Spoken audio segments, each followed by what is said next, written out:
Hello दोस्तों, कैसे हैं आप लोग। उम्मीद करते हैं आप लोग अच्छे होंगे और स्वस्थ होंगे। आपका स्वागत है ग्राउंड हिस्ट्री इंडिया में। दोस्तों, हमारा जो टॉपिक चल रहा था आधुनिक भारत। आधुनिक भारत में हम आपको क्षेत्रीय इतिहास पढ़ा रहे थे, तो आपको बताने का प्रयास किया कि कैसे अंग्रेज जो है बंगाल को, यानी ये वाला जो क्षेत्र है बंगाल, इस बंगाल को कैसे अंग्रेजों ने अपने कंट्रोलिंग में ले लिया, यानी बंगाल पर पूरा पूरा नियंत्रण स्थापित कर लिया। मेरा नाम है श्रवण कुमार, हम आपको आधुनिक भारत पढ़ा रहे हैं। दोस्तों, तो हमने आपको क्षेत्रीय इतिहास में सबसे पहले ये बताने का प्रयास किया कि अंग्रेजों ने कैसे बंगाल को अपने कब्जे में कर लिया। अब दोस्तों, अंग्रेज या तो निजाम को हराएं या तो तंजौर को हराएं। निजाम मतलब यहाँ पर रहते थे, तंजौर यहाँ पर था, तो और ये मैसूर था यानी कर्नाटक वाला क्षेत्र, और ये मद्रास था। तो मद्रास पर नियंत्रण तो हल्का फुल्का किला के माध्यम से था अंग्रेजों का, लेकिन अब अंग्रेज जो है बंगाल के बाद सीधा जो है मैसूर पर अटैक कर रहे हैं, यानी मैसूर को अपने नियंत्रण में ले रहे हैं। क्यों दोस्तों? क्योंकि अंग्रेज मैसूर को क्यों ले रहे हैं, इसके पहले हम आपको कुछ थोड़ा सा बैकग्राउंड बताने का प्रयास करें कि अंग्रेज जो है मैसूर पर सीधा नियंत्रण क्यों स्थापित कर रहे हैं। क्योंकि अंग्रेजों को कहीं ना कहीं बंगाल की तरह, जैसे बंगाल पर उन्होंने अपना किंग मेकर की भूमिका में आए थे, उसी तरीके से वह मैसूर के साथ साथ दक्षिण भारत पर भी अपना प्रभुत्व स्थापित करना चाहते थे। मेन कारण यही था कि हम दक्षिण भारत को भी अपने अंडर में कर ले, और इसके पीछे कई और अन्य कारण भी होते हैं, जैसे हम आपको समझाने का प्रयास करते हैं।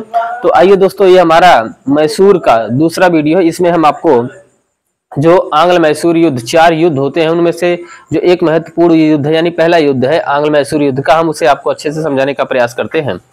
तो दोस्तों, ये हमने टाइम पीरियड भी लिखा है। आंग्ल मैसूर युद्ध, प्रथम आंग्ल मैसूर युद्ध 1767 से 1769 के मध्य हो रहा है। कैसे ये युद्ध जो है मद्रास की संधि से समाप्त हो रहा है, थोड़ा सा अच्छे से समझने का प्रयास करते हैं। दोस्तों, ये हैदर अली जो है, दोस्तों इसके पहले हमने आपको हैदर अली के बारे में आपको अच्छे से समझाने का प्रयास किया था कि कैसे हैदर अली जो है डिंडीगुल में शस्त्रागार बनाता है, फ्रांसीसियों के संपर्क में आता है, कैसे जो है अंग्रेजों की निगाह में खटकने लगता है। फिर उसके बाद थोड़ा सा उत्तराधिकार युद्ध होता है।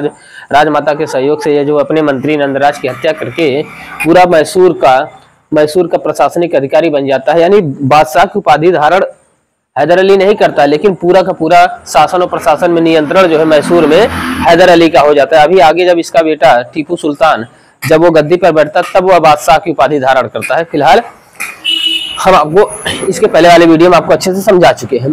तो हैदर अली अपनी सेना में आधुनिक हथियार तथा सेना को आधुनिक तरीके से युद्ध के लिए तैयार कर रहा था, यानी जो कमियां प्लासी के युद्ध में और जो कमियां बक्सर के युद्ध में बंगाल के नवाबों ने किया था, वह सारी कमियों को जो है हैदर अली कहीं न कहीं दूर करने का प्रयास कर रहा है। कैसे कर रहा है? क्योंकि वह फ्रांसीसियों की मदद से अपने सेना को आधुनिक तरीके से अस्त्र और शस्त्र के साथ तैयार कर रहा है, ताकि वह जो है अंग्रेजों से टक्कर ले सके। यानी पुरानी मुगलिया पद्धति के आधार पर सेना को नहीं तैयार कर रहा था, आधुनिक पद्धति पर तैयार कर रहा था, ताकि वह कम से कम अच्छे से युद्ध कर सके, बंदूकों का यूज कर सके, तोपों का यूज कर सके, लड़ सके। ये आधुनिक तरीके से अपने सेना को तैयार कर रहा था हैदर अली। इसी क्रम में वह फ्रांसीसियों से निरंतर संपर्क में था। और फ्रांसीसी कौन थे?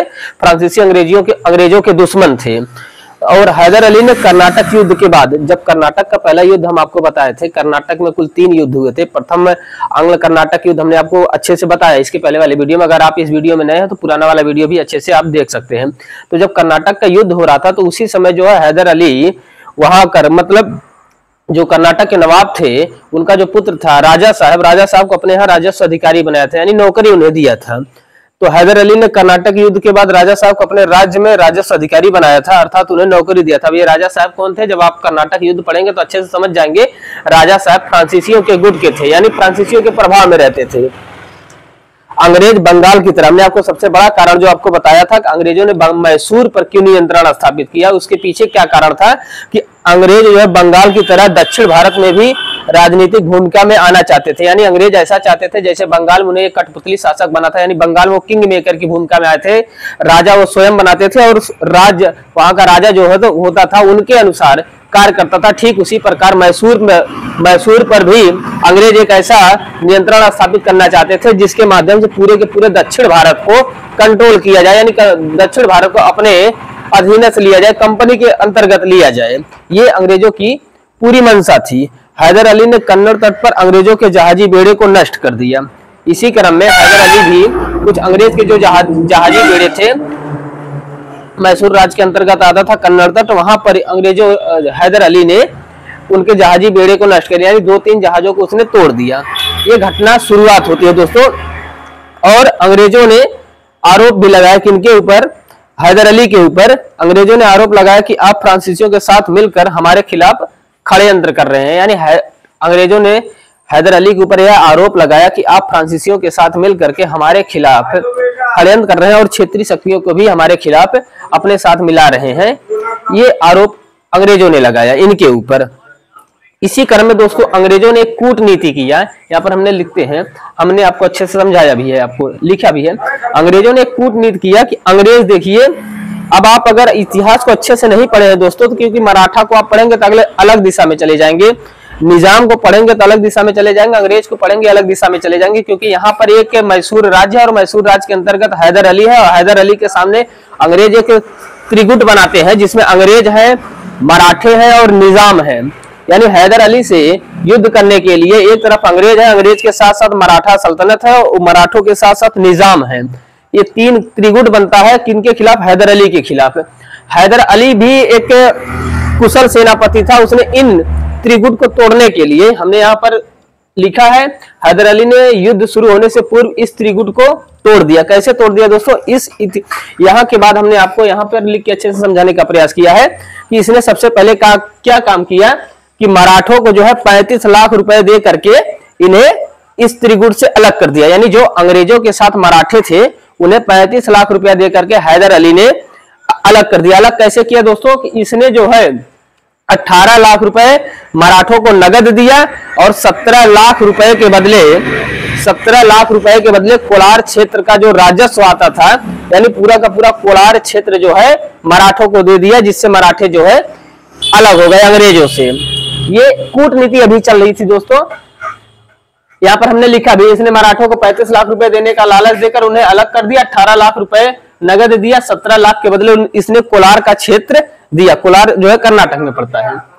कर्नाटक का नवाब मोहम्मद अली का भाई महफूज खान बहुत अच्छा मित्र था किनका, निजाम का। तो हैदर अली ने नवाब से दबाव डलवाकर निजाम को तटस्थ कर दिया, यानी निजाम को अलग रहने के लिए कहा। फाइनली जो है निजाम जो है फिर आकर के हैदर अली से मिल जाता है। हमने यहाँ पर लिखा है फिर निजाम हैदर अली के साथ हो जाता है। यानी कर्नाटक के नवाब से दबाव डला करके जो निजाम जो है यहाँ पर अंग्रेजों के गुट में था उसे जो है अपदस्थ कर दिए। फिर जो है यह निजाम हैदर अली के साथ आकर मिल गया। यानी आप देखिए जो प्लासी के युद्ध में जो कमियां जो षड्यंत्रकारी गुटों को वो नहीं तोड़ पाया था, यानी सिराजुद्दौला नहीं तोड़ पाया था, उसी कमियों को जो है यहाँ पर हैदर अली किस तरीके से उस गुट को तोड़ा, यानी अपने युद्ध कौशलता के माध्यम से तोड़ दिया दोस्तों। लेकिन इसी बीच कई किताबों में इस जगह को चंगामा घाट या त्रिनोमाली को युद्ध लिखा जाता है, लेकिन आप जानते हैं युद्ध नहीं होता है, एक हल्की सी सैन्य झड़प होती है। चंगामा घाट और त्रिनोमाली की झड़प के बाद निजाम जो है पुनः है, क्योंकि इस चंगामा घाट और त्रिनोमाली की झड़प के बाद थोड़ा सा हैदर अली बैकफुट पर आ जाता है। यानी ये कहें कि हैदर अली युद्ध में उतनी अच्छी तरीके से नहीं लड़ पाता है। तो जो निजाम होता है, यह जो हैदर अली के साथ अभी मिला था, तो यह निजाम जो है डर जाता है। निजाम पुनः जो है अंग्रेजों के पास चला जाता है, यानी अंग्रेजों के शरण में पुनः चला जाता है। फिर अगला स्टेप क्या होता है दोस्तों, अंग्रेजों ने बंबई से कर्नल वुड और मद्रास से जोसेफ स्मिथ को हैदर अली का पूर्ण दमन करने के लिए बुलाया। किनको बुलाया, अंग्रेजों ने बंबई से कर्नल वुड और मद्रास से जोसेफ स्मिथ को हैदर अली को का पूर्ण दमन करने के लिए बुलाया। शीघ्र ही अंग्रेजों ने मैसूर का एक क्षेत्र था मंगलौर, वहां पर कब्जा भी कर लिया। अब हैदर अली क्या करता है अगले स्टेप में, हैदर अली यानी जो कर्नाटक का भाग मैसूर का भाग यहाँ पर मंगलौर था, यहाँ पर कब्जा कर लिए। तो हैदर अली ने क्या काम किया कि पूरा का पूरा ये जो मद्रास था, ये मद्रास हमने बताने का आपको प्रयास किया, इस मद्रास पर घेरा डाल दिया। यहाँ पर हमने लिखा है शीघ्र अंग्रेज मैसूर के भाग मंगलौर को जीत लिया। पुनः हैदर अली ने मद्रास को घेर लिया। 5 मील की दूरी पर था, अंग्रेज डर कर मद्रास की संधि कर लिए। यानी अंग्रेज अब यहाँ पर बैकफुट पर आ गए। कैसे आ गए कि जो उनकी महत्वपूर्ण किला था, कोठी था मद्रास, इस पूरे मद्रास को हैदर अली ने घेर लिया। 5 मील की दूरी पर ही था, मद्रास को जीतने वाला था। इससे जो है अंग्रेज डर गए। अंग्रेजों ने डर करके एक संधि करते हैं जिसे मद्रास की संधि कहते हैं, और मद्रास की संधि के बाद यह जो प्रथम आंग्ल मैसूर युद्ध होता है समाप्त हो जाता है। हमने आपको मद्रास की संधि की जो कुछ शर्तें हैं यहाँ पर बताया है। तो मद्रास की संधि जो हो रही है दोस्तों वह 4 जुलाई 1769 को हो रही है। संधि की जो शर्तें होती हैं कि दोनों एक दूसरे के जीते क्षेत्र वापस कर दिए, यानी जो भी दोनों लोगों ने एक दूसरे के क्षेत्र जीते थे उसे वापस कर दिया गया। जो दोनों लोगों के सैनिक आपस में बंदी थे उन्हें रिहा कर दिया गया। अंग्रेजों ने हैदर अली के युद्ध के लिए क्षतिपूर्ति दिया। यानी देखिए आप, इस युद्ध में हैदर अली कितना फ्रंट पे है। अंग्रेज क्षतिपूर्ति के रूप में हैदर अली को रुपया दे रहे हैं या पैसा दे रहे हैं। अंग्रेजों ने एक मित्रता सूची जारी कर मैसूर को उसमें शामिल किया और वादा किया कि भविष्य में यदि कोई शक्ति मित्रता सूची में शामिल क्षेत्रों पर हमला करेगा तो अंग्रेज उसकी मदद करेंगे। यानी अंग्रेजों ने एक मित्रता सूची जारी किया और मित्रता सूची में उस मित्र का नाम और मित्र का राज्य क्षेत्र और उसके समस्त क्षेत्रों का वर्णन था कि यदि हमारे क्षेत्र में या आपके क्षेत्र में यदि कोई तीसरा व्यक्ति हस्तक्षेप करेगा तो हम दोनों को एक दूसरे की मदद करनी होगी। यह वादा अंग्रेजों ने किया। अंग्रेजों ने यह भी कहा कि यदि आपके क्षेत्र में भी कोई तीसरा व्यक्ति हस्तक्षेप करेगा तो हम भी आपकी मदद करेंगे। ये इनके बीच मध्य वादा हुआ। ये इसी को कहते हैं दोस्तों मद्रास की संधि। इसी के तहत प्रथम आंग्ल मैसूर युद्ध समाप्त हो गया। आई होप कि आप लोगों को अच्छे से समझ में आया होगा। हमने आपको प्रथम आंग्ल मैसूर युद्ध के बारे में जितना फैक्ट लिखा है, बैकग्राउंड भी अच्छे से समझाने का प्रयास किया। आप केवल वीडियो को देख सकते हैं, अच्छे से समझ सकते हैं। क्लास कैसी लगी दोस्तों? चैनल को सब्सक्राइब करिए। हमारे चैनल का नाम है ग्राउंड हिस्ट्री इंडिया, और लोगों को जोड़िए। फेसबुक, इंस्टाग्राम और यूट्यूब पर भी हमारी क्लासेस अच्छे से चल रही हैं। तो दोस्तों कैसा लगा आप जरूर बताइएगा, और हमारा चैनल जो है ग्राउंड हिस्ट्री इंडिया उसे सब्सक्राइब करिए और लोगों को जोड़िए। धन्यवाद दोस्तों।